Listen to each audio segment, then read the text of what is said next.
Okay, this is Math 7, and we're going to work on two-step equations. I'm doing this from the page on 195 in section 6.4.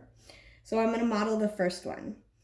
9s plus 3 equals 57.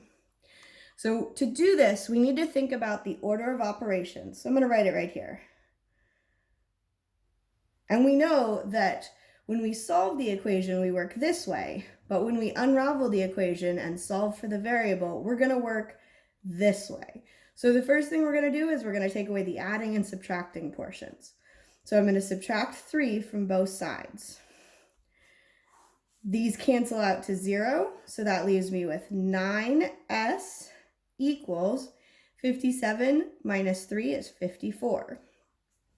So I've gotten rid of the adding and subtracting portions. I have the multiplying and dividing portions. I see that it's 9 times s. Remember that whenever they're right next to each other, that means times. So I'm going to do the opposite of multiplying, and I'm going to divide by 9. These cancel out to 1, so that leaves me with s, and that equals 54 divided by 9 is equal to 6. So x equals 6. Let's try a little bit more difficult one. We're going to do number 17, which is 56 equals negative 6 t minus 8. So again, I'm working through my PEMDAS working backwards. So we're going to get rid of the adding and subtracting portions first. So this number right here, which is a constant because it doesn't have a variable attached to it, we're going to add 8 to both sides, plus 8. That will cancel out to 0.